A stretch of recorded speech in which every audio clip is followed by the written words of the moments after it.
Voici Charlotte Gabris. Enfin du sexe. Charlotte Gabris est la seule humoriste de l'équipe à ne pas avoir un physique de radio. C'est à cela qu'on la reconnaît. Allons-y. C'est gentil. Allons-y, Charlotte. Bonjour Diane, bonjour Benoît. Bonjour. Voilà. Enfin, bonjour Benoît. Jusque-là, ça Bonjour Benoît Magimel. Voilà. Putain, j'y crois pas.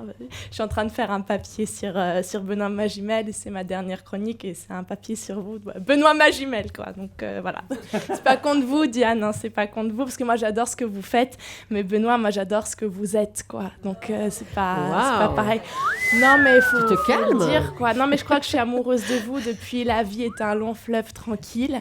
J'ai fait un BTS conducteur de péniche en me disant que là j'avais peut-être plus de chances de vous croiser. Bon, ma vie c'était sur un long fleuve tranquille, mais finalement c'est chez Michel Drucker que j'ai fini. Alors Michel, je vais vous poser une question, ça peut peut-être paraître un peu prématuré, mais est-ce que vous voulez bien être le parrain de nos enfants, Benoît et moi? Oui. Ça ne dérange pas. Oui, bien sûr. Oui. C'est très gentil. Oui, et Mathieu, c'est peut-être un peu prématuré, Vas-y. mais est-ce que tu peux ne jamais t'approcher de nos enfants, s'il te plaît?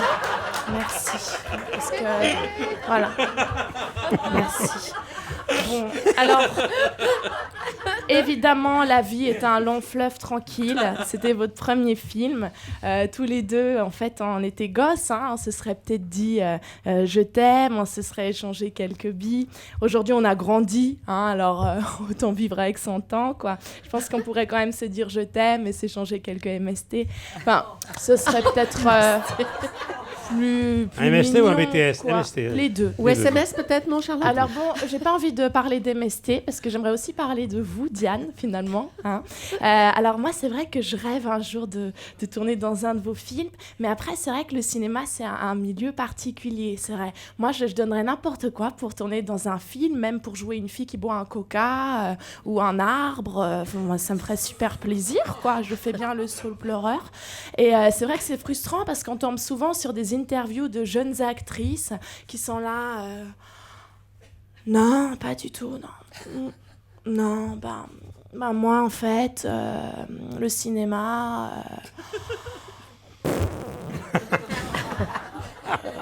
Je voulais pas du tout faire ça à la base. C'est une histoire assez incroyable. C'est arrivé par hasard. En fait, je marchais dans la rue. Déjà, ça, c'est incroyable. Et là, un homme est venu vers moi, il m'a regardé, il s'est précipité sur moi. Alors moi, ça m'a étonnée parce que j'avais rien demandé. Et là, il m'a dit « Excusez-moi », alors je l'excuse.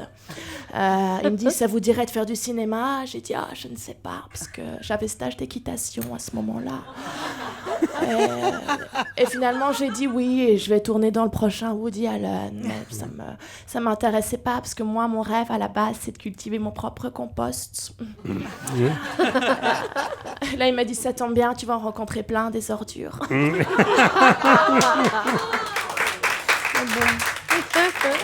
De toute façon, en ce moment, dans le cinéma, je garde espoir parce qu'on donne vraiment la chance à des nouvelles personnes. Là, j'ai vu que Zaya allait faire un long métrage. Oui. Mais franchement, je trouve que c'est un peu dégueulasse, quoi. C'est toujours les mêmes qu'on fait tourner. Et ça, c'est chiant.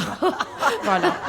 Oui, Mais bon, on n'est pas là pour parler de Zaya, on est là pour parler de vous. Donc moi, je suis très heureuse de vous voir. Merci de m'avoir écoutée. J'étais ravie de parler de moi avec vous. Merci. C'était Charlotte Gabris.